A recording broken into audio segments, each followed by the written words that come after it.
So good morning everyone. Let's start little introduction and we'll going to start. Today it's gonna be excellent class as usual. You will definitely engage throughout the whole class and I do my level best as usual to make you engage and we try to solve lots of excellent important MCQs today and this all new one, let me tell you. And it's all related with the recently asked this questions in various exams. So I just selected that one. And apart from that, I mean, today we invited couple of speakers as well. Those who recently cracked the exam. So they also gonna join today. Probably three or four doctors will join today in our session. If I can tell the name, Dr. Jamila, who recently cracked the DHA, Dr. Adila, Dr. Uresh, and Dr. Santosh. They are from various parts of the world. These four doctors cracked the exam recently in last week. So we would like to share their experience as well because that will help us a lot. Those who are going for the exam, preparing sincerely for the exam, that tips and tricks probably will help you on the top of the lectures preparation and you probably can ask them the questions as well, right? So you brings more clarity to your preparation. So once again welcome all to the platform of medical MCQ for all. uh, I mean, we are a team of excellent doctors and the medical MCQ for all is now old company, not a new, more than a decade now. I started somewhere in 2012 and it's improved with your support quite well in last 12 years. So I will going to give you the brief glimpse of the things what we provide. We provide 1000 MCQ book. This is hard copy, can be courier to your place, any part of the world. Also, we provide the ebook. Those who don't want the hard copy, they can go for ebook. We had excellent 3 months, 6 months, 12 months online subscriptions and daily live classes, right? And every Sunday mock test. Let me tell you, every Sunday mock test. So like this, 110% you will enjoy end of the session. So every Sunday time is also fixed 12 to 1:30 Indian time would be the fixed date and we are doing it for last more than a year without failure except few emergencies. We could not otherwise 99% we will not miss this mock test on Sunday. We have excellent WhatsApp subscription on which you're gonna get 20 to 25 questions every day, Monday to Saturday on your WhatsApp. We are the only company globally who provide the viva coaching by the Oman coach, right? As well as subscriptions of viva. We provide the data flow services to the all specialty nursing, dental, physio, physician, specialist, super specialist, anyone. We have another one excellent package called as a sure shot package. So those who have second trial, third trial, or last trial, they can go. The beauty of this package is money back. We had a mobile application on Android and iPhone. So those who did not download it, I strongly recommend you download it. You can get the complete website on your fingertips. Recently updated, so speed and look is also much faster than before.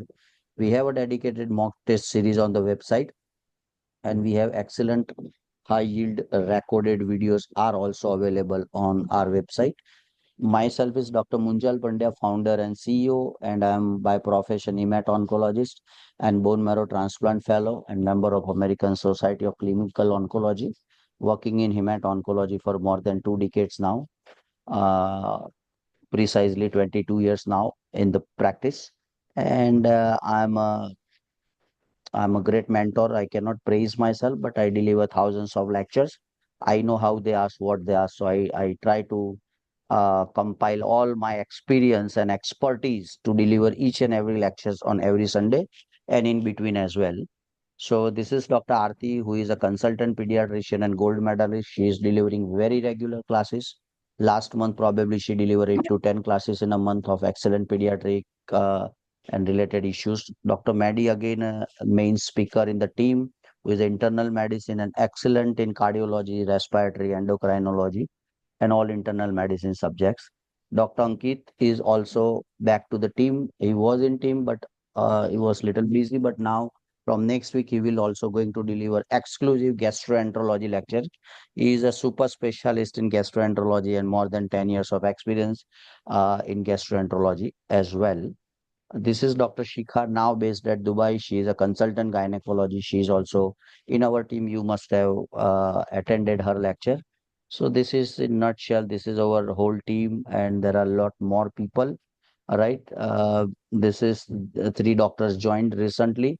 Dr. Mariam Hilad. She is a neurophysician in New York. So she delivered last month. She probably joined this month as well for lectures. Dr. Sonal Shah is a consultant emergency physicians working in a reputed hospital in India, and Dr. Islam Ismail, who is orthopedician, taking excellent lectures for surgeries and orthopedics. So this is our contact details, our book. And another good announcement is that we are going to come up with a new book. We are launching the new version, new book of this ProMetric 1000 MCQ book. It's in the process, so probably in a 2 3 months you're gonna get the newer version. But this is absolutely amazing, strongly recommended. It's an answer with the explanations and lots of various offers, which is discounted from somewhere 30% to 50%, and few packages are more than 60% as well. So you can inquire to the Pallavi, right? You call on this number, right? Or you contact to the Pallavi. This is the number, so anywhere you can contact. So we'll guide you later on. Data flow services, as I told you. Mock test, one thing I would like to strongly recommend each and everybody, which is not usually followed. Nobody is doing the mock test, and we have plenty full of mock test, and this mock test will help you to give you the idea where exactly you are standing and how much is your score, how, and it will give you the real mirror image of your preparation. So do the mock test, check your score, try to find out where you are doing the mistake, try to strengthen your areas, right? And that's it. And this is what the various packages from 50 to 70% discounted. You get in combo offer, you save huge money. Along with that, you get A to Z hard copy, soft copy, online subscription, WhatsApp subscription, mock test, video library, Sunday live test, recorded things, and lot more, right? So this is just glimpse. And last but not the least, before starting our session, I strongly recommend those who are not, so far subscribe the YouTube channel. There are plentiful, not just 5, 10, 20, 50, 100, plentiful of excellent video every Sunday and other what we deliver to the students. We upload on the things. So you have two mobile application on Android as well as on Apple. So you can use whole the website on Android as well as on iPhone on your mobile phone. So this is a compatible website. So those who subscribe, you just need to download. It's free of cost. So just download the whatever the phone you are using, Android or iPhone, you can use it.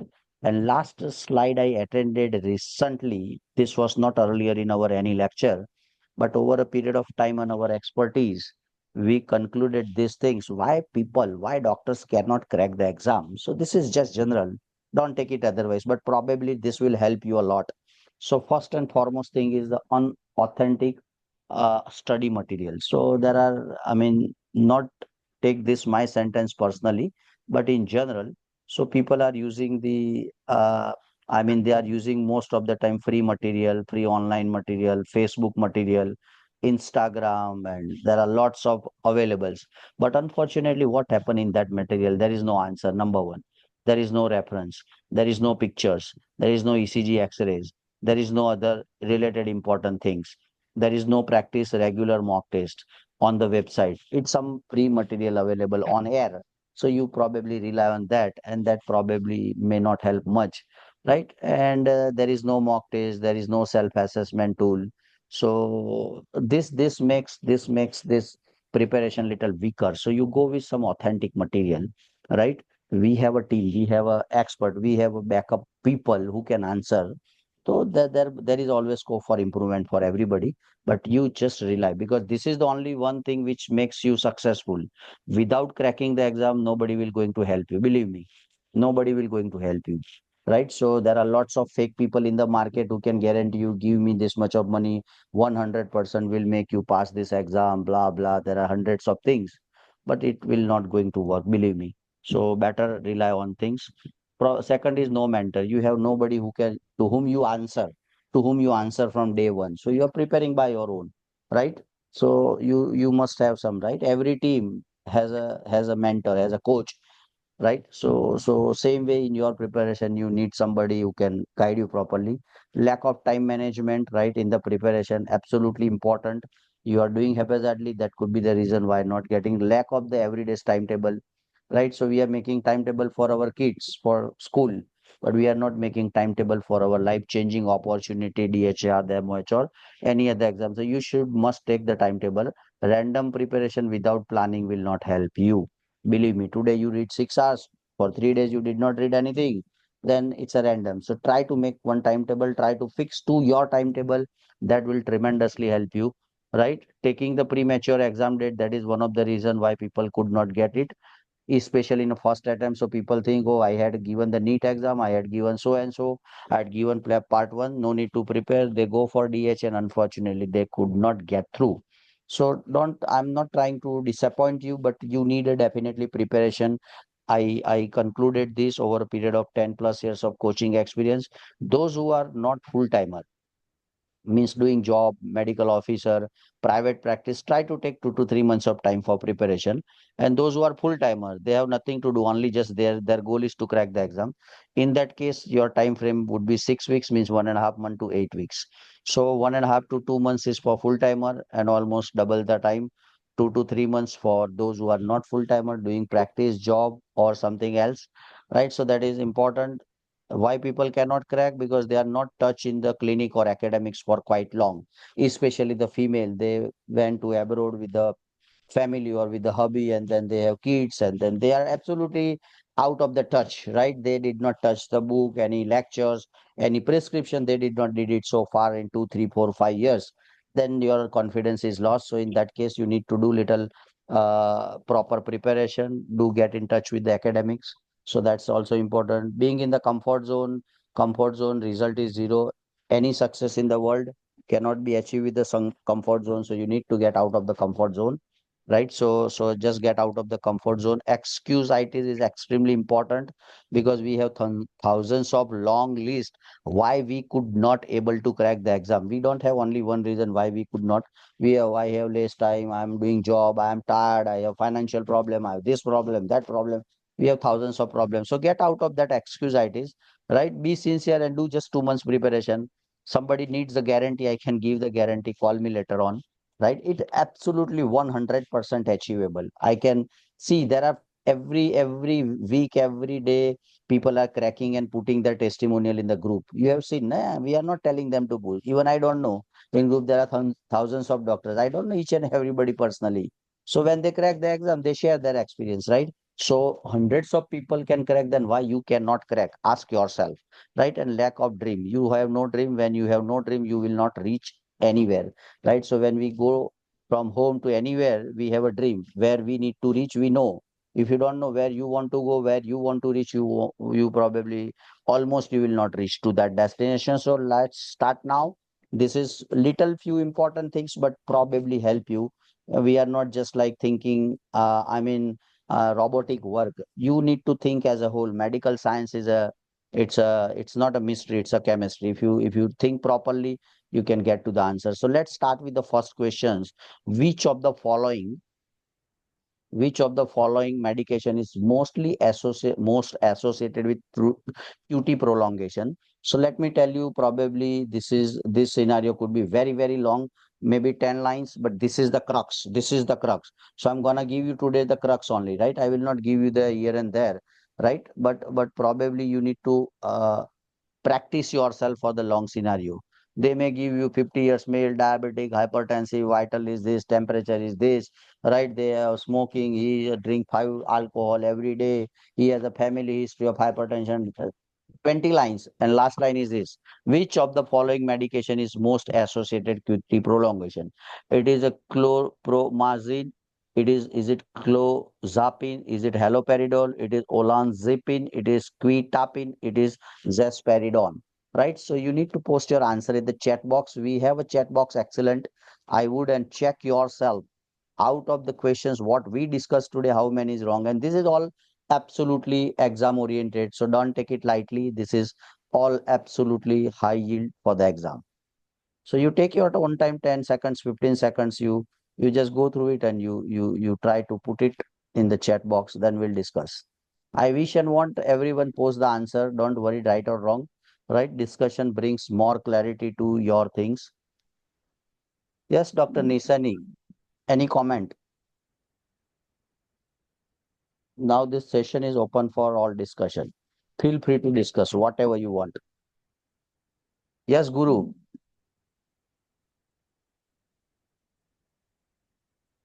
Yes, Guru, if you can hear me. Hello, sir. Yes, sir. I can hear you.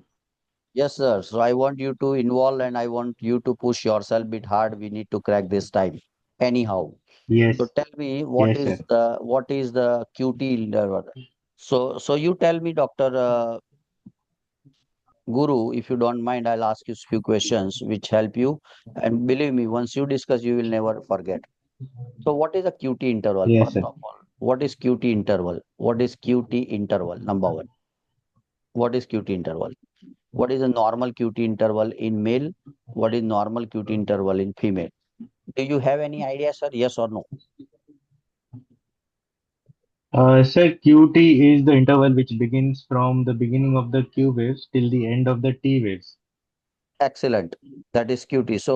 So the distance between Q to T, right, is a QT interval. Yes.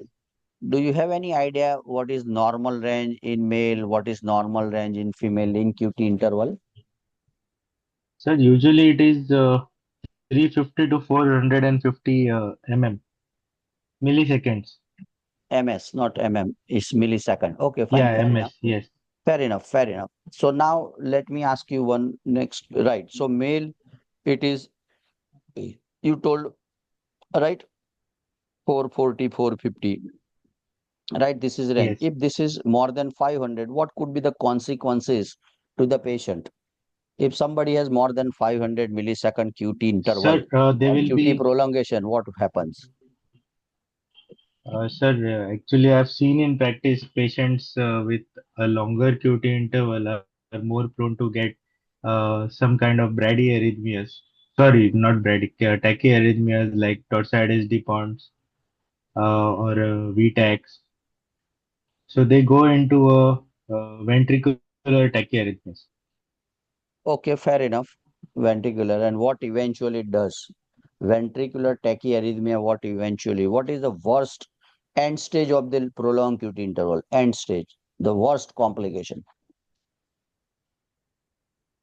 Cardiac is arrest. cardiac arrest. And cardiac arrest is eventually death, right? Fine. Yes. So this is what the QT interval, right?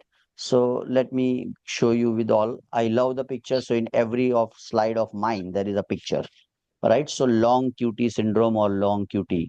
So this is the basic we need to understand, right? Without understanding the basic, you cannot jump on Sir, the. If you don't know pathology, physiology, you cannot learn pathology. So this is a P wave, right? This is Q wave. This is Q wave in short. This is R wave. yes, This is S wave, and this is T wave. If I am not wrong, right? So QT interval is start from the Q to the T. So this is T wave ends here. So this is T.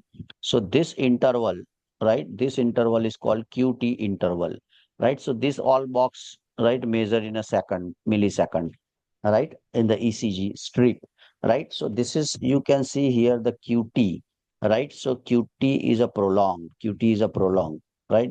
Just for you to understand, I posted normal as well as QT prolongation, right? So can anyone tell me which drug amongst these, right, is the worst, right, which caused the QT prolongation? Your answer is wrong, Dr. Guru. It's not a haloperidol. We'll discuss just for your understanding. Anyone else wants to comment on this?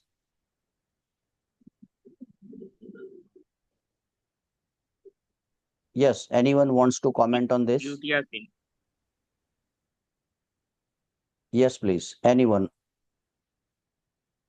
I can tell the name, but any voluntary can interact. It's a learning platform. It's opportunity. Is E, sir.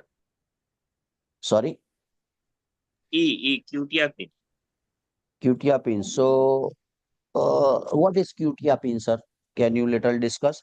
We'll discuss each and everything. We'll not mug up in the class. I hate mug up.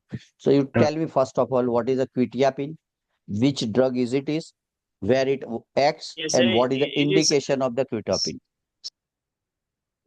Yes, sir. Go ahead. I'm listening. psychotic drug, and Open this for all. use. You, yeah, yeah. You because you probably they may ask you for Quetiapine. You never know. So you need to know all options. See, our job here every time I am giving in my hundreds of lectures, our job is not just to get the answer. Why not this? Why not this? Why not this? Why not this? Whatever.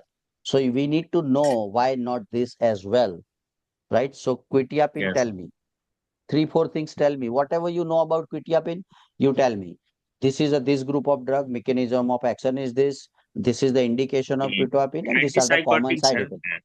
Antipsychotic, excellent, wonderful. Antipsychotic. So your first thing is perfect. Antipsychotic, atypical or typical? Second question, typical or atypical? Atypicals. Atypical. So antipsychotic drug, atypical, atypical. Okay. What are the indication of quetiapine? They may ask you in the exam. You must know. Yes. What are the indications of quetiapine? Those who don't know, even not just this doctor, you should go and read it in detail, right? Because this is all will ask in the exam. Anyone wants to answer? What are the indication of quetiapine?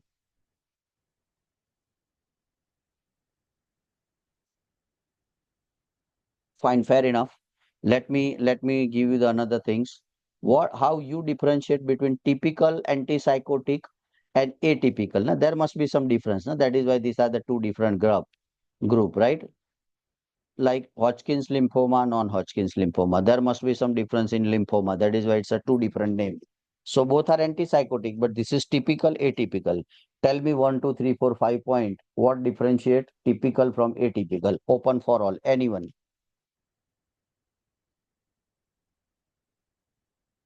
If you don't know, you need to go and read the this topic of antipsychotic drug. 100% 2 to 3 questions comes every time, either side effect or the drug or major side effect of the drug or indications, right? Blah blah. So let me clarify your thought process first. So this is an antipsychotic drug. This is a typical versus atypical.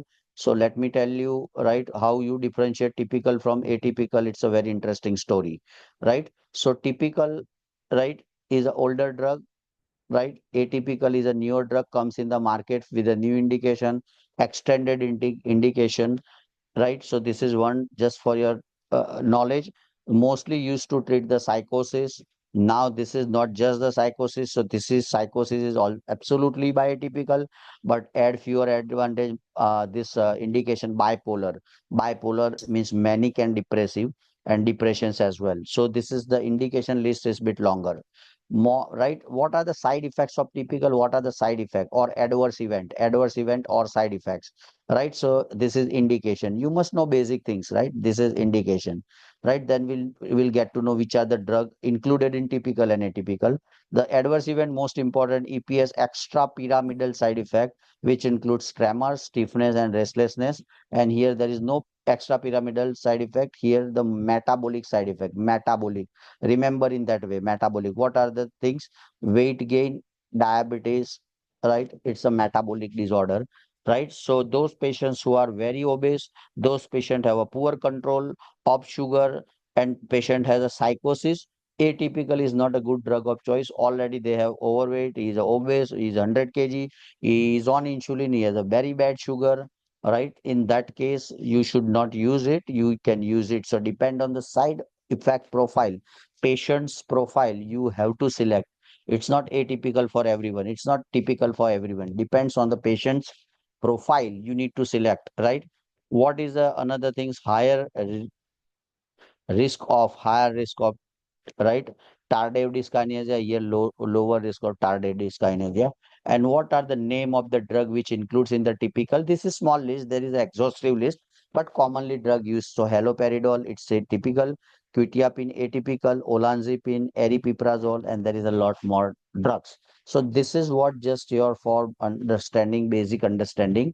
So let's get back to the questions. QT interval. So QT interval is prolonged when there is a more than 415 male and 416 female. This is from the classical guideline. And QT greater than more than 500 is associated with increased torsade pointers, as Dr. Guru rightly said, right? Then there must be a ventricular arrhythmias and patient may die, right? Patient may die. So prolonged QT interval, right? Two things for the treatment, right? First, treat the underlying cause, treat the underlying cause. This is the most important. Electrolyte correction, right? And sometimes surgical, right? So we will not going much in detail, but you need to know, you need to have this triad. I am giving you every times, every MCQ, I will give you this. You need to know the diagnosis, you need to know the investigation, you need to know the treatment.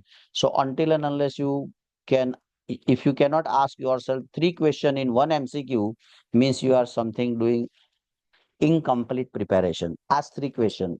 So if you are preparing, doing 50 MCQ a day, if you ask this question, then your preparation is three times with the same MCQ, right? But you are just here solving the answer. Now from tomorrow onward, you need to ask three questions to yourself. What is the diagnosis of this scenario? What is and how you investigate this patient and how you gonna treat this patient? If you ask this, then your preparation from now onwards is three times because you are just solving the MCQ. Now we are solving MCQ plus trying to stress on the diagnosis, investigation, and treatment. So this is the chart, right? In general, quickly I'm going through it. ECG finding prolonged QT interval, and for the prolonged QT interval, right, more than 450 in millisecond in male, 416 female, right, and usually due to abnormal ventricular repolarization, there is a prolonged QT interval, and there are lots of long exhaustive list of the drug which can cause this, right? So I will share this PowerPoint with you, so don't worry. So this is what the understanding. So correct answer for these questions, those who answered F, this peri, uh, ziprasidone, ziprasidone is an atypical antipsychotic drug that is most associated with the QT prolongation, right? So why not B, why not C, why not D, why not E? It is given here. So let me enumerate that as well so you can get the more clarity on this, right? So first clozapine, those who have clozapine, it's not answer. It's antipsychotic medication that improves the negative symptoms of schizophrenia. So this is indication, main indication. But unfortunately, the bad adverse event is not QT prolongation. Agranulocytosis means neutrophils, they suppress the neutrophil in bone marrow, and there is A means absence and granulocyte means granulocyte neutrophil especially. Right, so this is a specific side effect. So they can ask you in one question, we answered now 10 questions, right? What is typical, what is atypical, what is ziprasidone, what is clozapine, what is indication of clozapine, what is the side effect? Same here, haloperidol potential, it is high potency typical, it is not atypical. We have already seen typical antipsychotic medication. Side effect, they if they ask you extrapyramidal, right? Olanzapine atypical. So olanzapine is atypical antipsychotic associated with a metabolic kind of syndrome. Triglyceride increase, somnolence, hyperglycemia, weight gain, and E, adverse effect of quetiapine include orthostatic hypotension, extremely important and can be because of that patient may develop dizziness. So this is the specific side effect you must know. They can ask you anything, believe me. So don't take it lightly. If you don't know antipsychotic drug, go and read it. At least two to three questions come from this. I try my level best to compile it all the things under one roof. So that is what the thing is. So let's jump to the next questions. Extremely high yield important will check your cardiac knowledge. 48-year-old woman comes to the office with a chest pain that has been occurring. Is that clear to everyone? Yes or no? At least tell me yes or no. So I think, I mean, I believe that you are with me. I mean, there is absolutely pin drop silence. So Yes, at sir. least tell me yes or no. So I Yes, would be sir. glad and Yes, happy. sir. Yes. Wonderful. Thank you very much. Right? 48-year-old woman So those who did not get the right answer, try 1 out of 1 or 1 out of 0. If your answer is a 1, means you have one question you tried to answer and it is one correct. Check your score. Less than 60% score today is not a good score. Need to work hard on yourself. 48-year-old woman comes to the office with a chest pain that has been occurring over the last several weeks. The pain is not reliably related to the exertion. She is comfortable now. The location of the pain is retrosternal. She has no hypertension. EKG or ECG is normal. What is the most appropriate next step in the management? CKMB, creatinine kinase, muscle brain, troponin. It's a cardiac enzyme, right? Troponin T, troponin I, echocardiogram, exercise tolerance test, angiography, CT angiography, cardiac MRI, or Holter monitor. So before jumping into the question, right, just get your head cool and calm and ask yourself three questions. Now onwards, we will not switch further until and unless we get the three questions.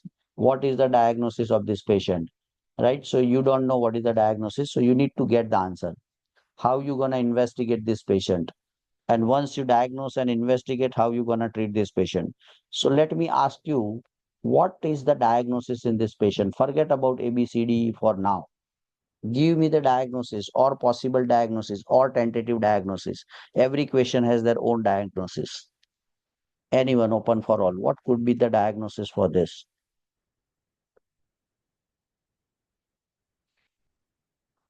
Yes, anyone wants to Sir, comment on this? What GRDs.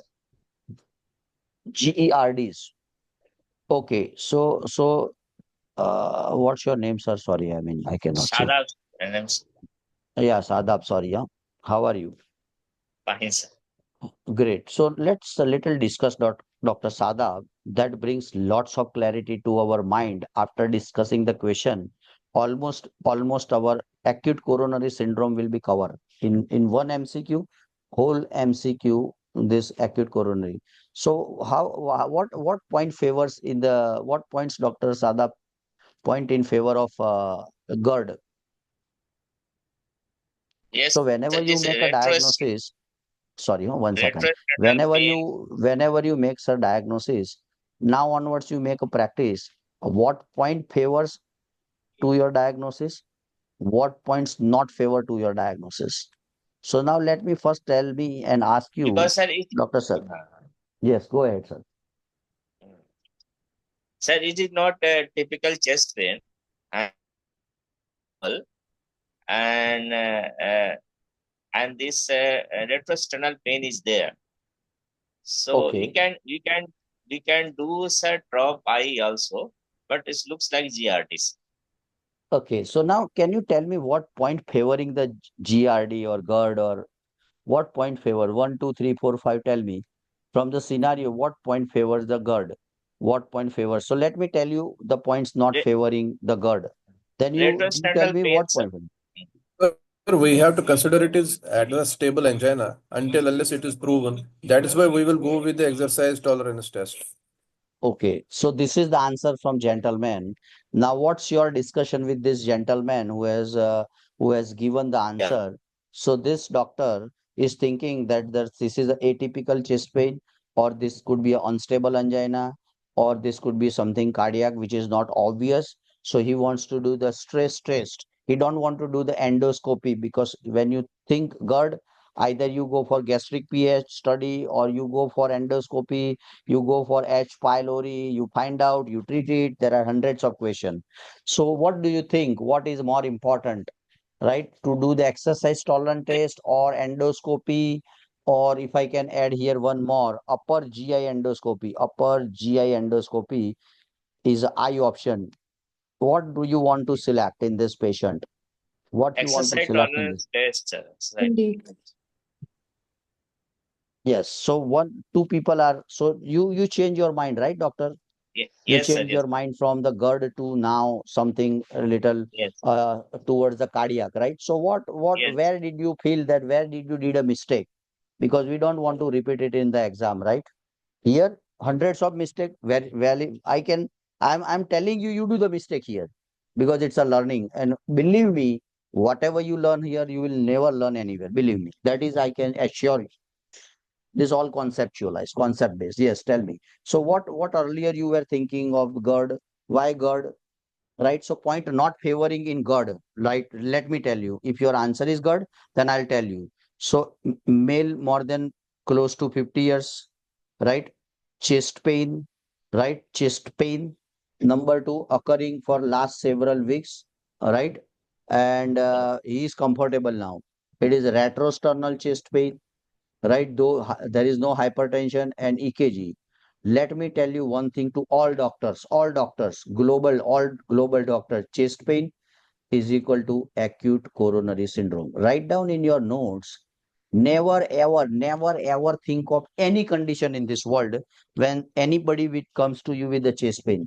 Let me tell you, forget about even age. I have seen the patients in my hospital for last 20 years die because of acute MI. 30 years male die because of acute MI.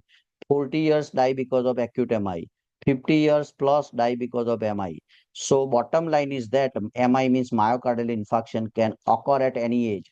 So even if this, forget about 28, if this age is 20, I strongly recommend, being a clinician practicing more than or close to 25 years, just take a simple ECG.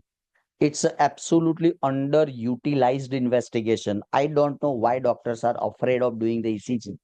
Not patient is afraid. We are afraid in ordering the ECG. Never ever. 20 years boy, order ECG. Khalas. Don't worry. If it is normal, fine. But think that this patient has MI, this patient has MI, you are practicing in Dubai, right? And this 20 years of Emirati boy or girl die because of MI and you do not need the MI, I mean, diagnosis and die, you cannot you cannot think what consequences can happen to you. Believe me, I practice in Dubai, I practice in Australia, I practice in Oman, I practice in Italy, Rome, I'm practicing in India, I practice in Kenya. So I'm giving you my general experience of many countries, right? So if you do 20 years of age, ECG, nobody will tell you. Okay, fine, it's normal. Wonderful. But if this patient will die at 20 and you did not did it in chest pain, you will start chest pain. Believe me, you will start chest pain.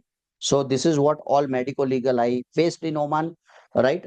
I mean, I closely work with the all Omani peoples, so I know what is the importance. So never ever miss, right? So chest pain is equal to acute coronary syndrome.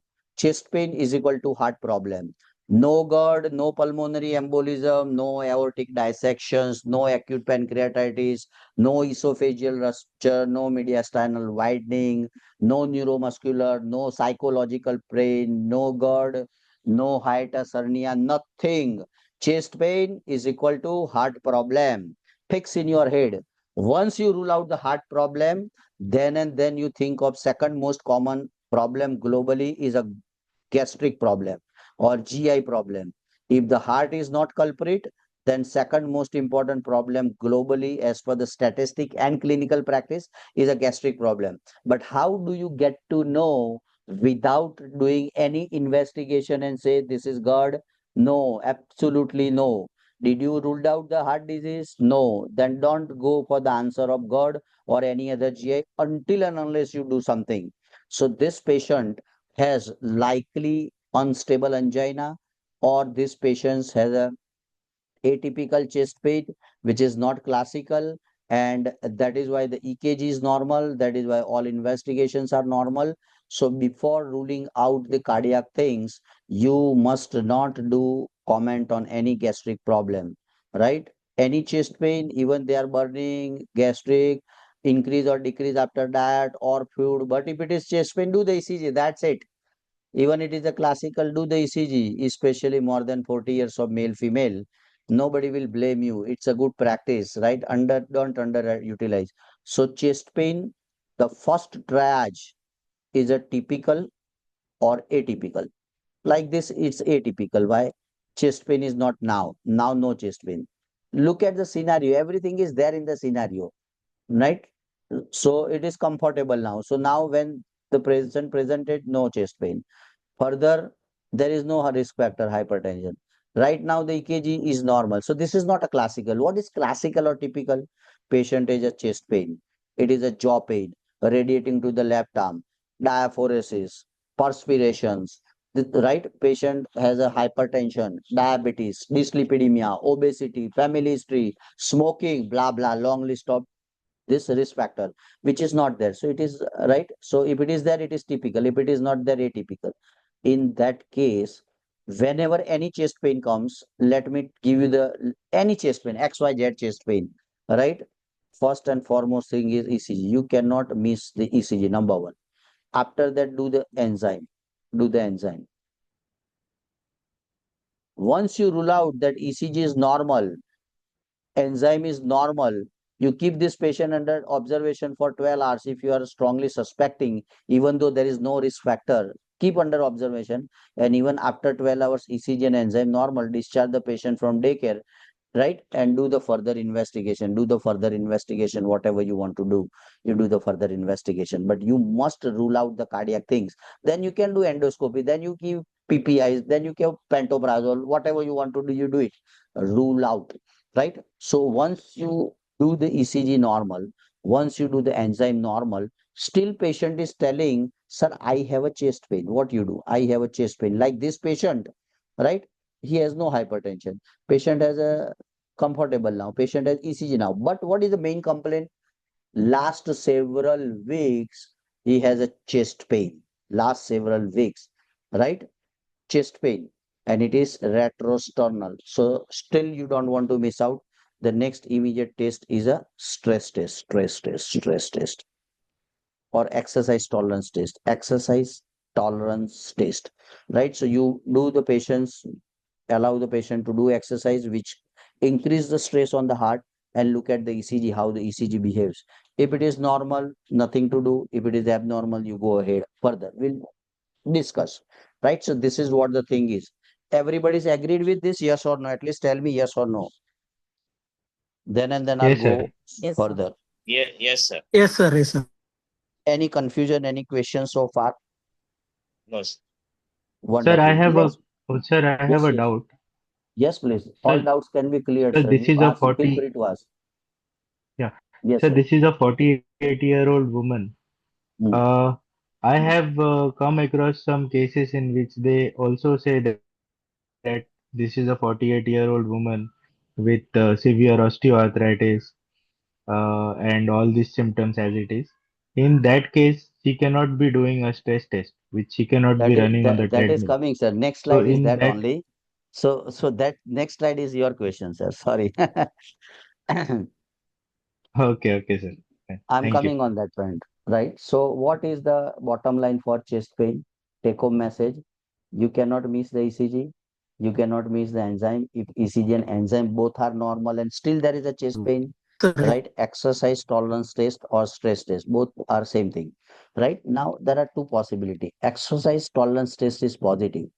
Exercise tolerance test is negative. What will you do if the exercise tolerance test is negative? What will you do if the exercise tolerance test is positive? Another question in the exam. Go ahead. Anyone? Sir, if exercise tolerance test is positive, we'll straight away go for coronary angiography or CT coronary angiography. Excellent. Wonderful. Super answer. So this is angiography, basically whatever available, right? Conventional versus CT. So angiography, because exercise tolerance test is positive, means there must be, how do you know, how, what are the finding in ETT positive? So during the exercise, patient develop chest pain, patient develop ST changes, especially elevation or depression, or patient develop the reversible ischemia. These are the signs on the ECG, because when you start, there is a baseline ECG with them, right? So these are the condition where you can say the stress test is positive. If it is positive, you go for angiography. If it is negative, cardiac cause is ruled out. Write down, cardiac cause is ruled out, means there is no cardiac problem. So without doing the stress test, you cannot say in normal and ECG and normal enzyme. So this is the same case. Normal enzyme ECG, but you must do the cardiac exercise tolerance test, and then you can rule out. Right? So is that clear so far? Yes or no? Yes, sir. Yes, sir. Wonderful. Now, those patient who cannot perform the stress test, same patient, this the same question, here, next step in management, and here the one more line, if I can add you in the scenario in the exam, patient has a bad osteoarthritis, he cannot run on the belt. What to do? What are the tests? What are the options for this patient?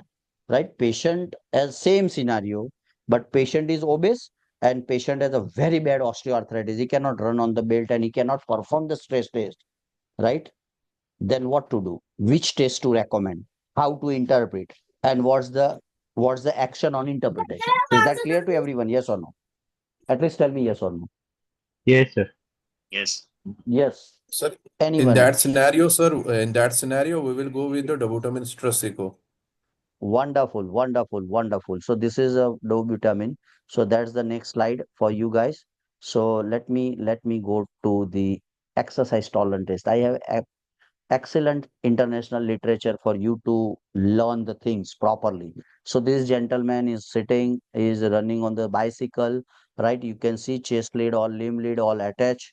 All 12 chest leads are attached with the him, all right, and it is monitored on ECG here, blah blah blah. You can see this is classical 12 lead ECG with the exercise. No need to mug up. Stress test is more what you are giving the stress to the heart and trying to monitor the ECG, right? So it's a 12 lead ECG, lead 1, 2, 3, AVR, AVL, AVF, and V1 to V6. So 3, 3 and 6 means total 12 lead. There are 12 lead. That is why it is called 12 lead ECG. Lead 1, 2, 3, AVR, AVL, AVF, and V1 to V6. It's 12 lead ECG. So normal baseline you have before starting P, Q, R, S, and T. And then you see how the changes is developed after doing the exercise, right? So what are the characteristics of cardiac stress test? Stress test is induced by exercise on a treadmill or cycle. If you are running on this horizontal belt, it is treadmill. On cycle, you can see bicycle. Duration by protocol, the name of the protocol is a Bruce protocol. If you are interested, you can go bit in detail and monitor the changes, what the changes you get to see in test. So now the questions. When is the dipyridamole? When is the adenosine thallium stress test? Or when is the dovitamin echo is the answer? This is the question in exams. When you supposed to select these options in your exams or in your practice, because chest pain is no doctor in the world who has faced the chest pain in their whole practice.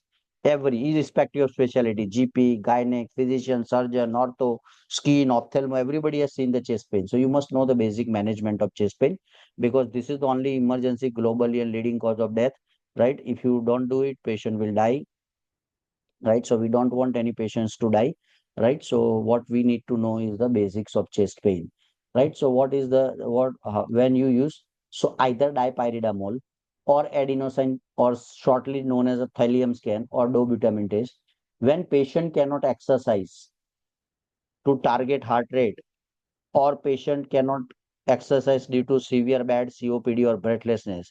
Patient has no limb. Patient already both the limb amputated. How then they perform the exercise tolerance test, Yes, right? Patient deconditioning, like patient has a tremendous weakness. Patient has a hemiplegia or quadriplegia. Patient has a lower extremities ulcer, painful. Patient has a dementia. Patient has a psychotic problem. Patient has a obesity. Patient is not willing to perform. Long list, right? So in that case, what you do? If all these things, if patient has a, say for example, very, very advanced COPD, and even one step he get breathlessness, how do you interpret then? This breathlessness is because of COPD, or this breathlessness is because of cardiac, or this breathlessness is because of something else. So in that, these are the all condition where the exercise tolerance test is not performed. Instead, these are the three tests can be performed: dipyridamole, thallium scan, and dovitamin. Dovitamin is a bit more popular, easily available, so dovitamin test can be done. What is the mechanism in general for this? Nuclear isotopes which are injected that can be picked up by the myocardium in a simpler language, right? If the cardiac tissues are alive, right, they are not dead, Sir, and there sorry is to a interrupt. perfusion. Yes. The screen sharing has been passed, sir. Oh, sorry. Screen sharing is not there. Sorry. Let me share Yes, the sir. screen. Thanks. You Thank had you. Thank you, sir. interrupted me because I'm going in my own flow. Anyway, Yes, just sir. do let me Yes. know. Is it okay now? Not yet, sir. One Yes. second. Let me know once screen is shared with you. Yes, sir. It's visible now, sir. Wonderful. Thank you very much. So these are the three tests, right? This dipyridamole, thallium scan, and dobutamine. And this is the mechanism is simple. When you give the radioisotope things, that will be picked up by the healthy cardiac tissue. If it is not picked up, you cannot see it in the scan. So that is what the logic is. So that's it. This is the things. Decrease uptake by the myocardium means damage. Normal uptake by myocardium means no damage. Is that clear to everyone? Yes or no?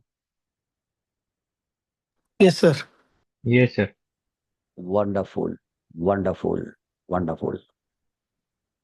Are we going well? Yes, sir. Perfect. Wonderful, wonderful. So Sir, yes, repeat please. the previous previous lines again. The screen was paused, so it was difficult to understand the things. This screen, Yes. right? So this gentleman is doing the stress test with 12 lead ECG, right? I want to show you how it works, right? Generally, we read thousands of times stress test, but we don't know what is exactly the stress test. So Yes, either bicycle or they can jump. In the gym, we are going, na? Treadmill in the gym we are doing, right? Every day. But we are not just applying the chest lead. That's it. If we apply it, then it is a stress test.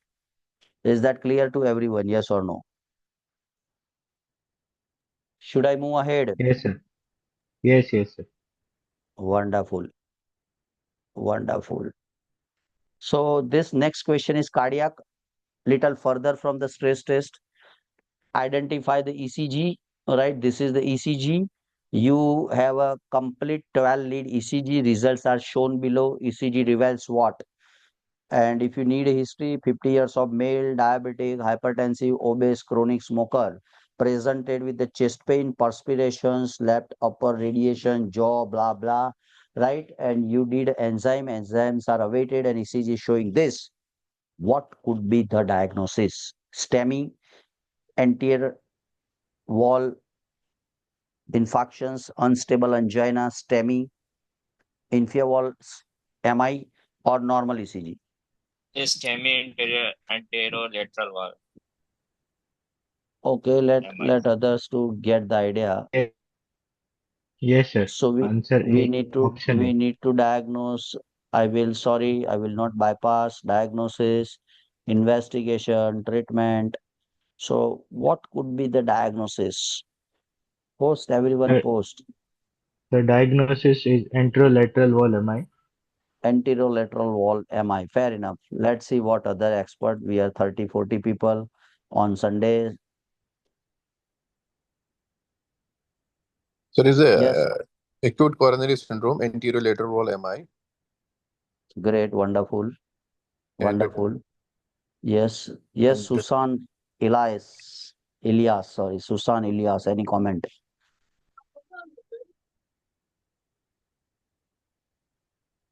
Dr. Boni, Dr. Safa Aisha, any comment? Want to interact, not just the answer. Why not? Why not unstable? Why not inferior wall? Why not normal? As I Yes, told you, sir. no, our job not just to get the answer, our job is to get the rule out the other cause as well. Okay, great, no worries. You can't talk, fair enough. Right. Yes, Aisha Jairaj, what's ST your comment? segment ST Sorry. segment elevation is seen ST segment elevation is seen in the lead, sir. So it is STEMI. In Okay, it's a unstable STEMI. angina, yes, sir. In unstable angina, you do not see ST segment elevation. Excellent. So this is the reason what you are telling me. Great. So unstable angina, there is a chest pain. There is a no elevation. Let me tell you, no elevation of enzymes as well. Enzymes are not get elevated, Yes, right? Right. So sir. this is the rule out. Inferior wall MI, there is a 2, lead 3, and augmented VF. right? So you see lead 2, is there any elevation? No elevation. Lead 3, any elevation? No elevation. AVF, any elevation? No elevation. So inferior wall is gone, unstable is gone. It doesn't looks like normal. So even if you don't know the answer, it is anterolateral. This is how also you can rule out. Now, so you can see the ST elevation, right? Here in almost all leads, right? Right, this is V1, V2. So here ST elevation, V3 ST elevation, V4 ST elevation, V5 ST elevation, V6 ST elevation. So except V1, you get clear cut ST elevation. So it is anterolateral or anteroseptal MI, right? So this is absolutely the thing is, right? So now tell me, now I want to know, right? What, right? What changes happen? What changes happen? 1 second. 1 second.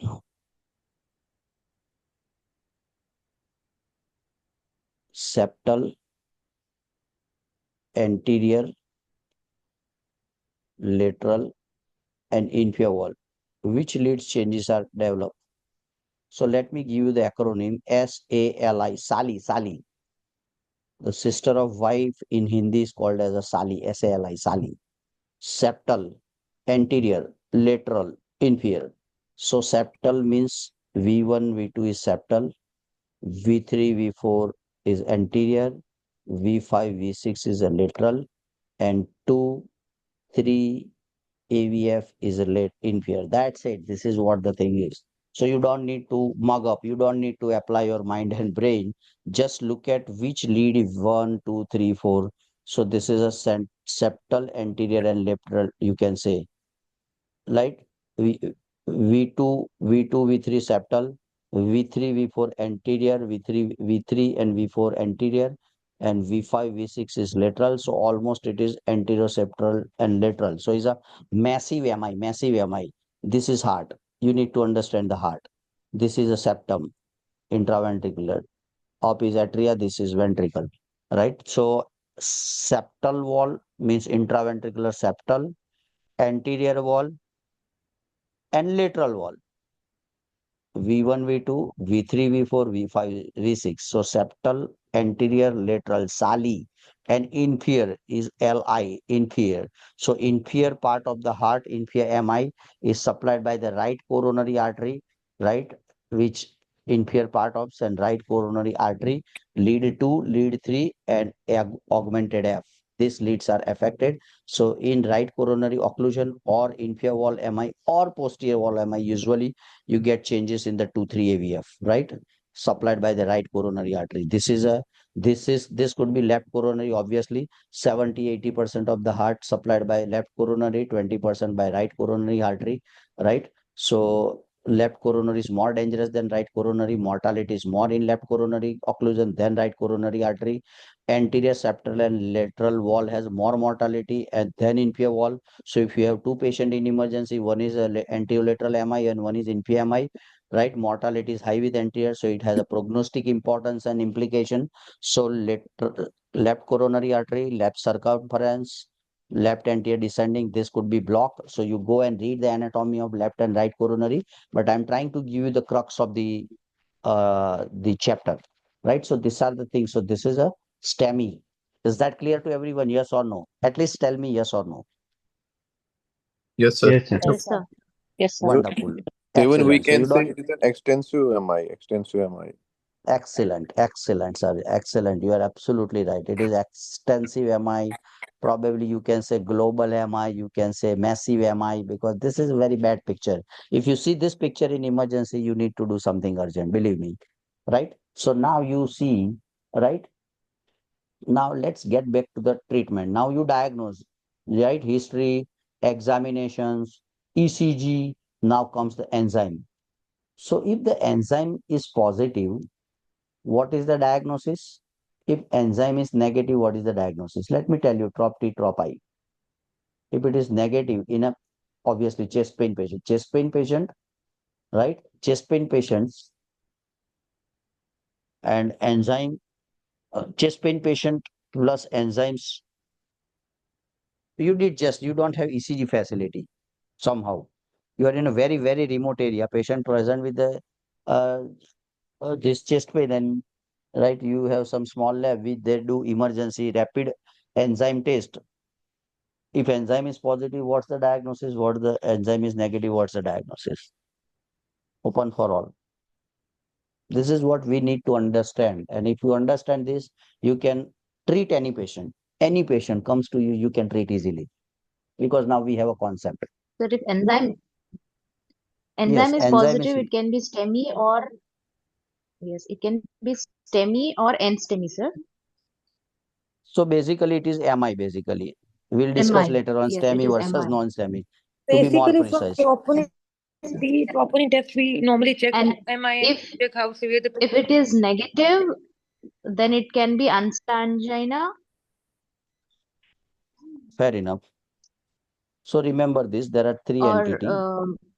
even pancreatitis or something like that. Fine, that's fine, that's fine. So we need to understand just unstable angina and MI.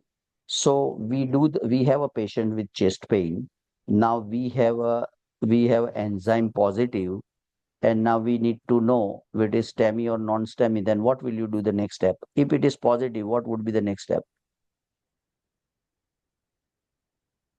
ECG, Sir, simple. emergency PCI. No, no, ECG, no, brother. You have a chest pain, you Yes, have yes, yes. increased thing, you cannot bypass the ECG. ECG is the only test in the world who can differentiate between STEMI and non-STEMI. That's it, simple and sober.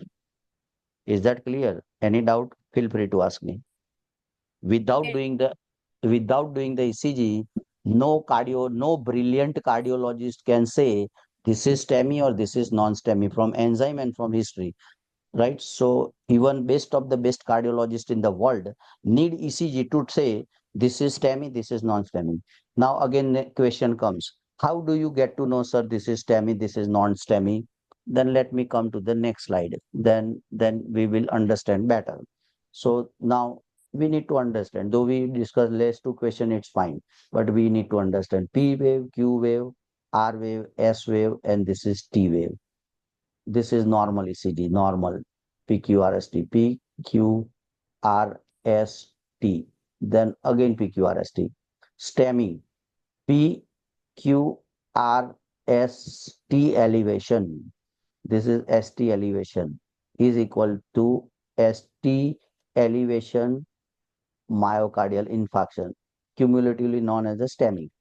Is that clear to everyone? Yes or no? Yes, sir. Yes, sir. Non-STEMI, the biggest difference of non-STEMI is what? Logical.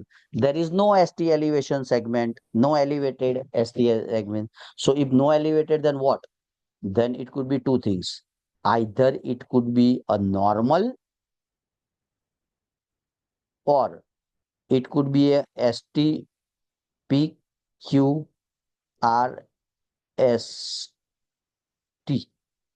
ST depression. This is elevation upside. This is downside. QRST. So ST depression, this is ST elevation. So ST depression. Or third thing is a T inversion, PQRST inversion. So in this is normal. Sorry, this first one is normal. Second one, this is STEMI. And initially non-STEMI could be normal. This is third. But ST depression or T inversion. These are the two common finding in non-STEMI. So what is bottom line? No ST. ST is not elevated. Rest of the findings could be there, but ST is not elevated. If it is ST elevated, then it is not a non-STEMI. Then it is a STEMI. Is that clear? Yes or no? At least tell me yes or no. Yes, sir. Yes, sir. Yes. Right? So non-STEMI have two common finding: ST depression, here elevation, opposite depression, or T inversion. This is how, right? Then you can say, sir, right here, just don't get confused. Troponin T or I is high. Here, troponin T or I is high. So what is the best way in the world to differentiate STEMI and non-STEMI? Only and only ECG. Chest pain history, here Here, what is the chest pain here? Chest pain here. Troponin increase here. Troponin increase here. What is the difference? STEMI, non-STEMI, ECG, ST elevation, ST depression. That's it. That's it. Any questions? Any confusion? Any comment? Is that clear? Yes or no? Yes, yes, sir. Wonderful. I got Yes. fortunately the brilliant people. Excellent. Let's jump to the treatment. Let's jump to the treatment. Non-STEMI and STEMI. What is the most number one treatment for non-STEMI? So if now you have a patient with chest pain, you have increased troponin TI, and you have ECG, and ECG shows T wave, ECG show ST depression. So now you diagnose this patient, sir, this is a case of non-STEMI. What is the first treatment? What is the second treatment? For both, what is first treatment? What is second? Anyone, open for all, no option. Simple. Sir, Anyway, we learned 1,000 times this. if a patient is with non-STMI, Yes, we sir. will go, Non-STEMI. we will go for the coronary angiogram if we have the facilities. No, no. You If tell we me the first treatment first. first, When the patient comes to you in your emergency with non-STEMI, what will you do? The okay, first step. First step, ecosprin, what? ecosprin, sir. We will load the Non-STEMI patient. heparin, We will load with the heparin, sir. ecosprin.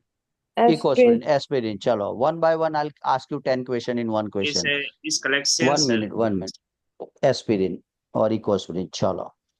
Right. So now tell me, what is the dose of aspirin? 300 Second question milligrams. is 300 300 milligrams. milligram. Okay. Chewable or swallow? Third question. Preferably chewable.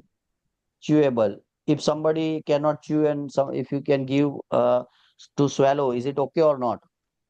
It's okay. Okay. So chewable or swallowable? This all are practical question. When you in an emergency, this all will come because I faced this 100 times. Right. So this is chewable is okay, swallow is okay. Now patient says when you give the aspirin, patient is super brilliant patient. He is a quite educated lawyer in the big court, and he says, "Sir, I have a very bad a very bad hypersensitivity to aspirin last time. Still, you going to give in the same dose, low dose, or you will not give?" Sir, we will Not change good. it. We will change it to the clopidogrel. Okay, so we'll change to the close. These all are question, huh? One liner, but these all are question, 100 question. So if somebody absolute contraindication, absolute means you cannot at all give 100% contraindication is called as absolute, and risk benefit if you can give it is called relative contraindication. Relative. So here absolute 100% you cannot give in these things. Aspirin is Yes. right. Hypersensitivity, bad hypersensitivity, clopidogrel, right? Wonderful. Clopidogrel. What is the dose of clopidogrel? Again, sir, 300. Again, sir, 300. So 300 clopidogrel you can give, right, in the patient who has absolutely right. These both are the antiplatelet drug, antiplatelet, not anticoagulant. Let me remind you, I will take excellently well, brilliant concept in the clotting factors, all intrinsic, extrinsic in my hematology lecture. So this is antiplatelet drug. It's not an anticoagulant drug. Coagulant drug which acts on factor 6, 7, 8, 9, 10, 11, 12, 13, blah blah, all clotting cascade, intrinsic, extrinsic, that is clotting. This is a antiplatelet which inhibits the platelet, which inhibits the aggregation, which inhibits the adhesion. It is antiplatelet. So this is the drug. So first you give the aspirin. What else you give? Apart from aspirin, would you like to give anything in non-STEMI? Aspirin you had given to the patient. Now what's next? Statins, sir. Sorry. Statins. statin. So patient has a severe bad chest pain. You don't want to relieve the pain. Aspirin probably not relieve much pain. It is a antiplatelet, so it prevents the adhesion of the platelet and further clot. But you don't want to give anything for the pain. We will give Morphine. morphine, sir. Morphine. Morphine. Morphine. So excellent. So another drug comes in the picture is morphine. Second question, again 5 questions for morphine. Why morphine? Why not tramadol? Why not diclofenac? Why not ibuprofen? Why not methadone? Why not fentanyl? Why not paracetamol? Why you want to give morphine only? Answer. All are painkillers. I want to give tramadol. I want to relieve the pain. So why I would give the morphine? And probably morphine is not available in the all drug, all pharmacy because it's a narcotic drug, globally narcotic drug. So it probably available, may not available. Then what you do? Why you want to give morphine only? Answer. Anyone can If answer. not morphines are available, we can give the nitrates, sublingual, No, nitroglycerin. but now Decreases the let me myocardial ask you the oxygen question. demand. Yes, so that is the reason. So this cardiac pain, I don't know whether you knows or not. The pain, there is a pain score, right? 1 to 10 is a pain score. 1 to 3, 4 to 7, 8, 9, 10. 1 to 3 is a mild, moderate, and severe. And cardiac chest pain is a severe chest pain. Right? So number one reason morphine is a potent analgesic, potent. Paracetamol is probably work in 1, 2, 3, not in 8, 9, 10. Is that clear? Yes or no? It's not a potent analgesic. So this is potent analgesic, number one. Number two, it does not interfere with the coronary circulation, but rather it reduces the oxygen demand to the myocardium. So in that way, it is also helpful. So morphine for two reasons, it is a potent analgesic plus this additional advantage. So morphine is drug of choice. No drug else can solve both the problems. Is that clear? Yes or no? Yes, sir. Yes, sir. Wonderful. So two drug we had given, morphine and aspirin. What other drugs you can give? So I had given the acronym MONA, MONA. Aspirin you have given, morphine you had given. Oxygen would you like to give in myocardial infarctions or not? Sir, if oxygen is less than 92, saturation is less than 92%, we can give. Fair enough. So in case of hypoxia, if you give, it's justifiable. Even if with the normal oxygen saturation, if you cannot give, it's fine, right? And nitrate. What is nitrate? What is nitrate? What is the action of the nitrate? What is the indication of nitrate? And what is the contraindication of nitrate? Four things we need to understand. Tell me, anyone. So this is a vasodilatation. It does vasodilatation So and how it works is a vasodilatation. vasodilatation. Vasodilatation, one question. Arterial dilatation, venous dilatation, or capillary dilatation. Arterial. All all three comes in vaso. Vaso means vessel. Vessel means arterial vessel, venous vessel, capillary. All three is vessel. Yes or no? Yes or no? Yes, sir. Right. So it is not only venous vasodilator because venous vasodilator is coronary artery. So it's a arterial and venous dilator. Right. So it is a vasodilator. Vasodilator means this is the coronary artery. Now, after giving the nitrate, it will become from this to this. It is dilate, little enlarge in diameter. So more blood flow to the muscle of the heart. This is muscle of the heart. This is myocardium. Is that clear? Yes or no? Yes or no? Right? So Yes, we sir. need to dilate, vasodilatation. Indication is a pain. Indication in a coronary chest pain to improve the blood flow to the myocardium and contraindication. In which condition you cannot give nitrates? In case of Hypotension. Excellent. Hypotension. What is the definition of hypotension? Systolic 110, 100, 90, 80, or 70? less than Definition of hyper. 90, Less than 90, Excellent. 90. So 90. systolic less global than 90. definition, global definition is systolic less than 90 is hypotension. Number one. So when patient has a chest pain, patient has an increased troponin TI, when patient has a ST depression and non-STEMI, you had given morphine, you have given aspirin, you had given oxygen, but and this patient has a blood pressure of 86 over 50. In this condition, you cannot give nitrate, though it relieves the pain, but it will cause profound hypotension. So it is absolutely contraindicated, right? And second thing is a patient with sildenafil, or popular brand is Viagra for importance, Viagra. Have you heard of this? Yes or no? Yes, sir. Yes or no? Or drug is sildenafil because sildenafil plus NTG or nitroglycerin will cause profound hypotension. So these are the two absolute contraindication of not giving. So while you are treating any MI, you need to keep in mind.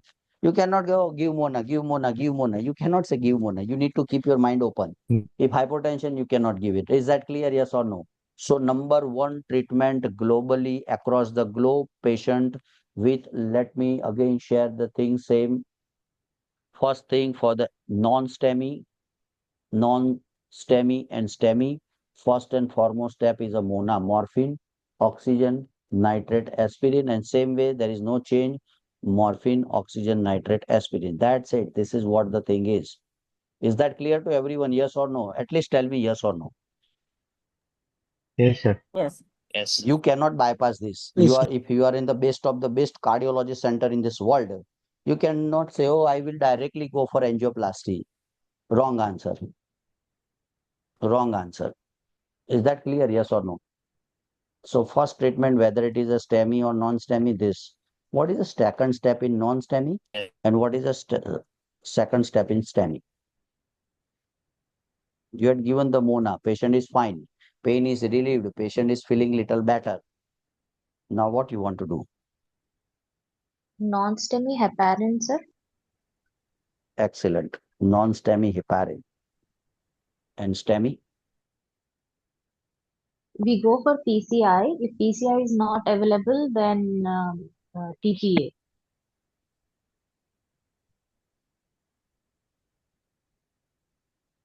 So you go for heparin. Why heparin? The non-STEMI means this is coronary artery and there is a still some flow in the blood. This is the thrombus, this is a vessel picture. Still there is a blood flowing through the lumen and this is non-STEMI, means it is not 100% blocked. Still there is a flow of blood to the muscle of the heart. This is STEMI,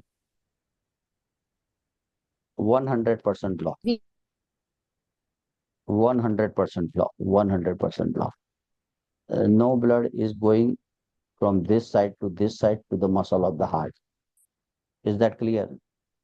Prognostically, this is more worst. This is worst. If you cannot do it in 5 minutes, they develop ventricular fibrillation, patient die, cardiac arrest. That's it. Here they may die, but still there is some flow, blood flow. So arrhythmia is not that bad because still muscle is getting some blood in non-STEMI. So what the literature is showing, right? Heparin versus thrombolytic. Why you did not answer thrombolytic? Why you did not answer TPA, tissue plasminogen? Why heparin?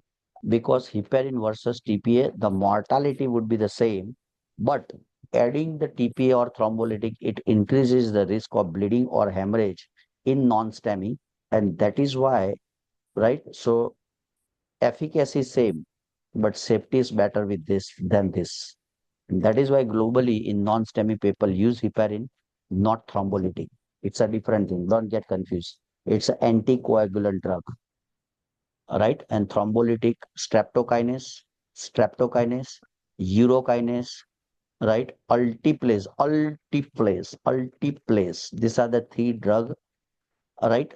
Drug used as a thrombolytic, right? So when there is a STEMI, use first PCI. What do you mean by PCI? Percutaneous coronary intervention.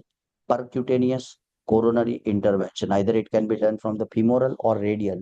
In my city now, people invented new techniques. Radial, less complication than femoral, especially bleeding. So radial, you can enter into the heart. Femoral, you can enter into the heart. So PCI, they can use PCI, and if PCI is not available, somebody has no this facility of cath lab, what to do, right? So then in that case, you give tissue tissue plasminogen activator, or you can give the streptokinase or urokinase, whatever antithrombolytic you have, you can give to the patient if the PCI is not available. If available, this is the first line of treatment. First line of treatment in STEMI. Mona, directly take the patient to the cath lab with the angioplast. That's it. That's it. That's it. Is that clear to everyone? Yes or no? Yes or no? Yes, Yes, sir. sir. Yes, sir.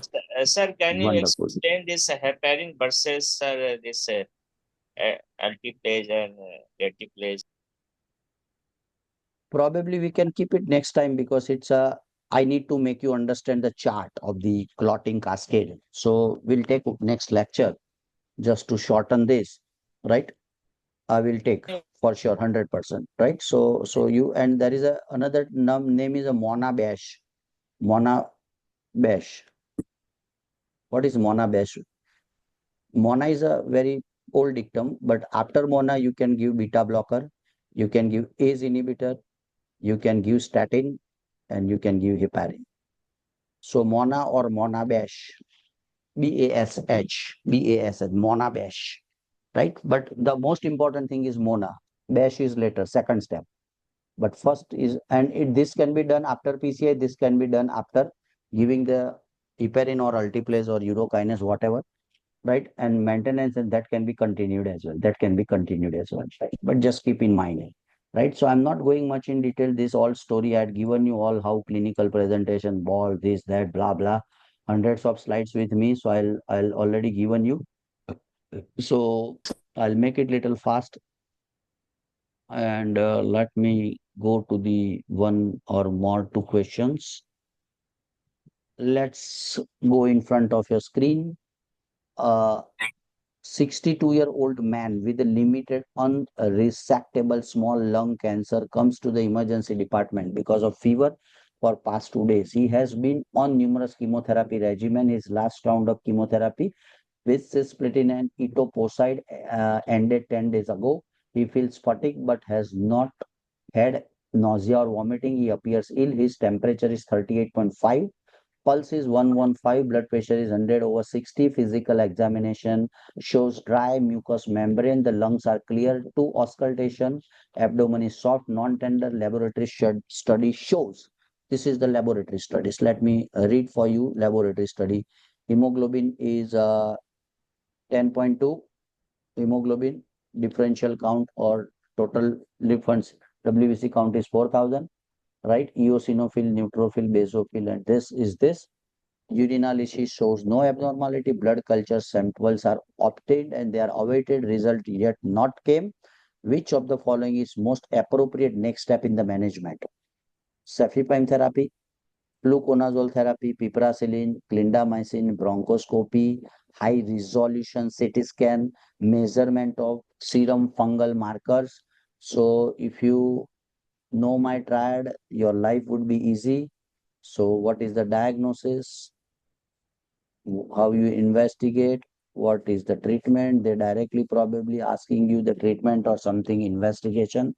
But before that, you need to make some kind of differential diagnosis. What this patient is suffering from? What is the likely diagnosis? Open for all. Sir, You can can I post your. explain? Yes, anyone can explain, sir. Sir, basically, this patient is suffering here neutropenia chemotherapy induced. It is a Okay. dangerous situation. We cannot wait for the investigation. We have directly jumped to the IV antibiotics to save you, most probably with the clindamycin. Okay, so clindamycin. Why you want to use clindamycin? Why not cefepime? Why not fluconazole? Why not piperacillin? Why not bronchoscopy? Why not this, that, blah, blah? Just for my understanding. Answer is okay, fine. We'll discuss whether right or wrong. We'll discuss. And why clindamycin? Say, for example, sir, just for discussion point of view, you say clindamycin. So what clindamycin will cover? Which organism clindamycin will cover? If I can tell you, my answer is, sir, cefepime. Then which organism the cefepime will cover? Why you don't want to give fluconazole prophylactic therapy for the cancer patients who are, and this patient has now, the absolute neutrophil count. Anyone know how to calculate ANC or absolute neutrophil count? Can anyone tell me what is the absolute neutrophil count in this patient?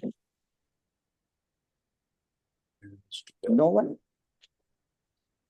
No one worked in chemotherapy. No one worked in this.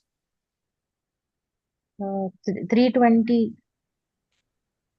Yes, 320. Wonderful. Correct answer. So how we calculate? 4,000 WBC count. Total WBC is 4,000. Out of that, 8% is neutrophil. So when you have percentage 8, multiply by 100. Simple. So I have good mathematics. I was topper. So it is 320. 8 multiplied by 40. is 320. Now let me tell you the normal range. Normal ANC, absolute neutrophil count. So this is total count. No? This is not, this is all WBC, neutrophil, eosinophil, basophil, monocyte and lymphocyte. All together they are 4,000. And out of the 4,000, how much is the neutrophil? 8%. 8 multiplied by 40 is 320. So ANC more than 1500, 1500 is a normal. 1500 to 1000 is a grade 1 neutropenia. We called as a grade 1 neutropenia. 1000 to 500 is grade 2. Is grade 2. 500 to 200 is grade 3. And less than 200 is grade 4. Is that clear to everyone? At least tell me yes or no. Yes, sir. So Yes, sir. this Yes. 320 falls here, somewhere here. Grade 3. Isn't it? Yes or no? So grade 3 and grade 4 is a severe neutropenia. And when there is a severe neutropenia, especially immunocompromised patient, cancer patients, chemotherapy, chronic uncontrolled diabetes, immunosuppression drug, HIV positive, this all known as a immunocompromised. So this is immunocompromised with less count. First and foremost test without doing anything is giving the antibiotic. That's it. Simple. So at least we get to know the conclusion that the antibiotic is needed for this patient. Now, cefepime is antibiotic, piperacillin antibiotic, clindamycin antibiotic. This is antifungal. This is not antibiotic. So we can absolute this for now, right? Investigation has no role because if whatever you do, you need to give antibiotic. So at least for now, it's not required. Now, how you decide, doctor, cefepime versus piperacillin versus clindamycin? Which organism is commonest or which organism you need to cover in febrile neutropenia patient? There are two words, fever plus neutropenia. So this patient has a fever, 101 is a fever, and this patient has a neutropenia. Anything less than 1500 is called as a neutropenia. Neutrophilia means high neutrophil, neutropenia means low neutrophil. So they have low neutrophil. Normally it's supposed to be 1500 in normal. Now they have grade 3 or just 380 or 320. Is that clear? Yes or no? At least tell me yes or no.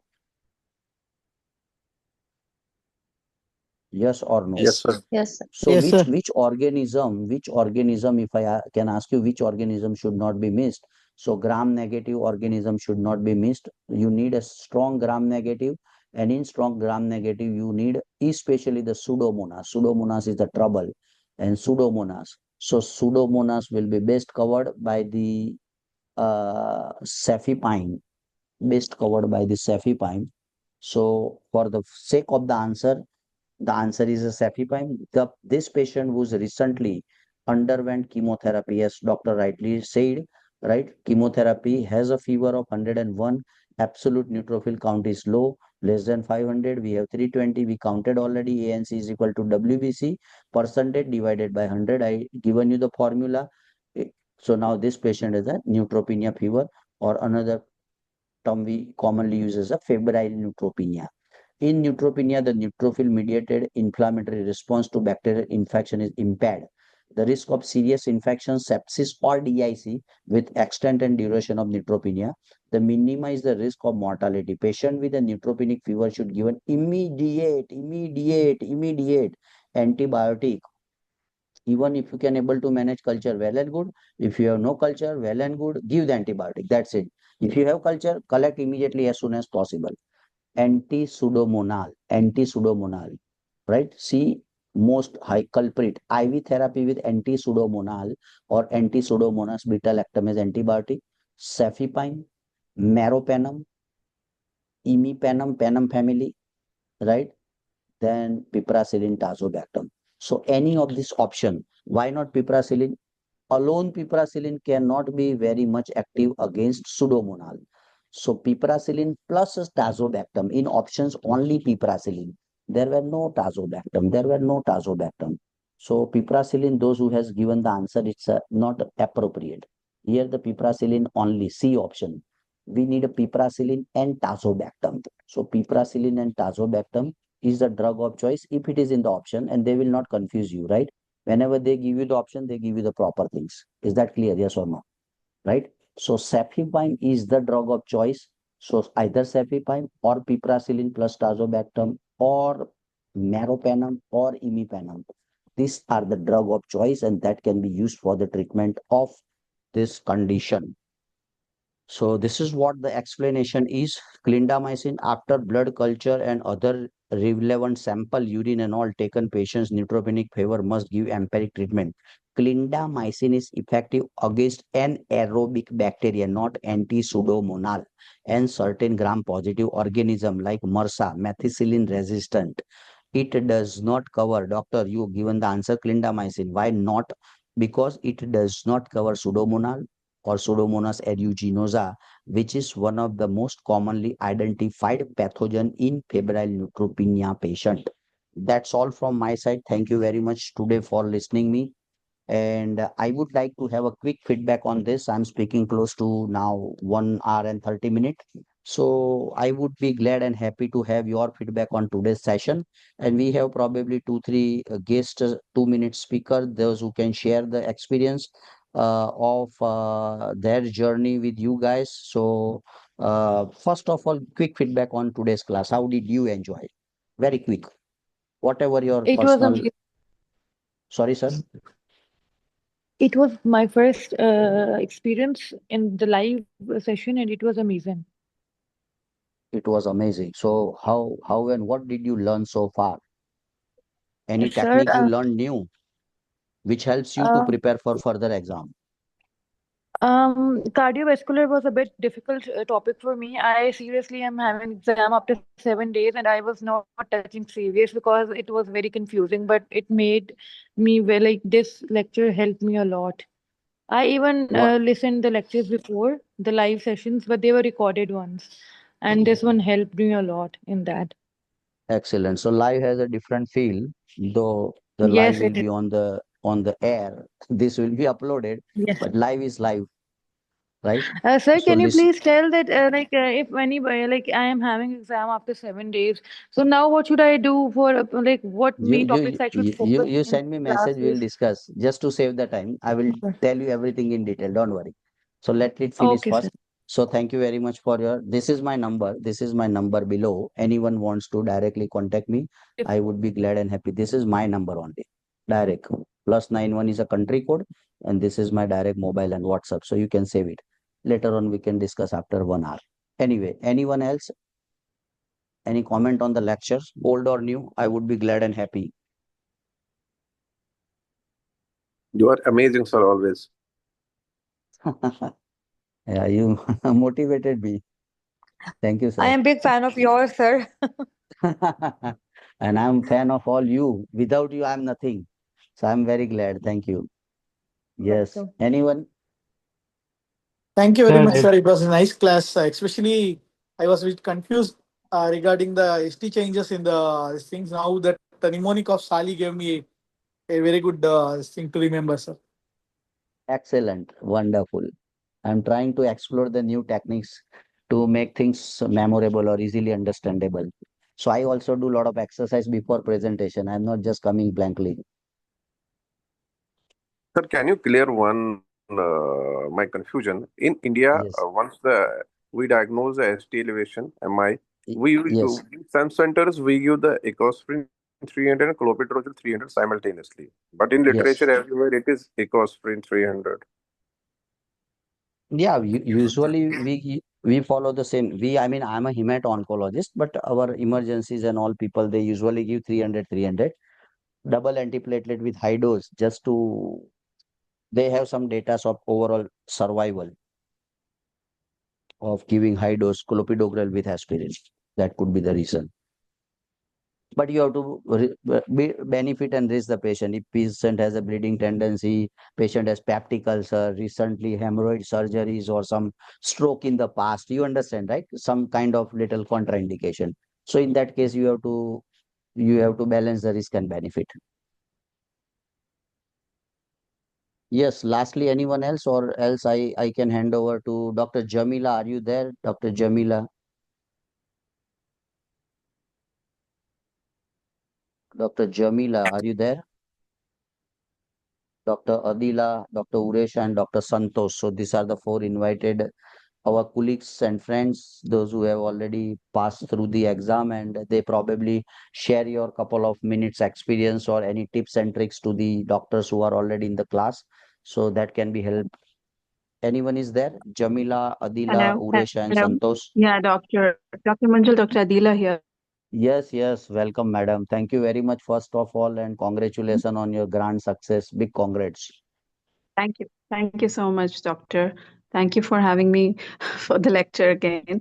And I wasn't able to join the complete lecture, but as always, I have attended your previous lectures, and it's always very informative and gives a very good clarity regarding the exam pattern as well. So So I now, recently cleared my just share your experience, and someone has questions they can ask doctor directly to Dr. sure. Adila who cracked the exam. So yeah, you share your experience. How was the paper and all? I mean, what's your Yeah. So advice? I recently cleared my Saudi medical licensing exam for GP, and it's a 4 hour exam, 4.5 hours with a break in between, comprising of 105 questions in part A and 105 questions in part B. And the exam pattern is it's doable. It's not extremely difficult. It's not very confusing, but you need to have your basics and knowledge regarding each subject. It should be very clear. And my preparation time was around 3-4 months, with 3-4 hours of study every day. And I stick to what Dr. Munjal taught. He shared, following that, solving all the MCQs in each the section as per the priority list. And once I was done with all the important MCQs in the as per the priority list, I started doing the mock tests. And what helped me most were the mock tests and the classes conducted by Dr. Manjal and the rest of the doctors, be it for gynec, surgery, and even pediatrics and internal medicine. So, all in all, it's a doable exam if you prepare it well. Excellent, wonderful. Any questions to the doctors who, I mean, have recently cracked the exam and I mean, if you have any questions, I mean, she can answer. Ma'am, can I ask a question? In the Yes. exam, whether they ask the similar type of questions or there are some different questions? Once we have read, have you found the same questions in the exam? Anyone? The topics are same. Like if you go with the cardiology questions regarding myocardial infarction or post MI complications, even gestational diabetes, many topics. So Dr. Munjal has precisely covered everything that can be asked in the exam. So when you are attempting, you will know that you have come across this topic for sure, except for a few questions here and there, which are like 10-12 questions, which could be like completely new for you. But apart from that, there are most of the topics are covered in the MCQs and the lectures, most of the topics. Excellent. Thank you very much, madam, for your time and your feedback and your Pleasure, sir. presence. We value Pleasure. your time. Same here, sir. Yes. Now I would like to tell Santosh if it is, I mean, I can see Santosh is there. Dr. Santosh, can you spend couple of your minutes? Your precious time is highly valuable. Is it possible for you to have a Santosh, are you there?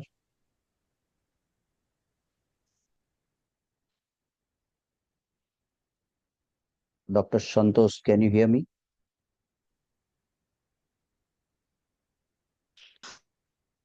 Dr. Santosh, Dr. Uresha is there? Dr. Yeah, Santosh. We cannot hear you somehow. I think you are there. Your mic is also unmute, but we cannot hear you.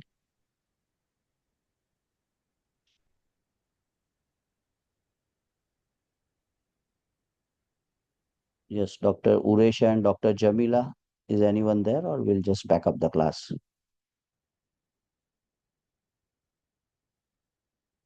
Fine. So I think the voice is not from the Dr. Santosh. Probably is in the class, but unfortunately we cannot hear him. But we'll invite them for the next class as well. For just we recently started just to share the experience rather than I speak. Somebody who recently cracked the exam, they can speak in front of you, so you can ask few questions. So thank you very much once again for your kind feedback and sessions today. Let's connect again to the next Sunday, and thank you very much and enjoy your Sunday. Feel free to call me for any help, or when if you need any inquiries or anything or coaching, just do let me know, or Pallavi. This is my number I already given you on the bottom of the slide. Thank you very much and enjoy your Sunday. Thank you. Thank you so much, Thank you sir. very much. Thank you very much, Guru. Thank you. Thank you, sir. Thank you. Thank you.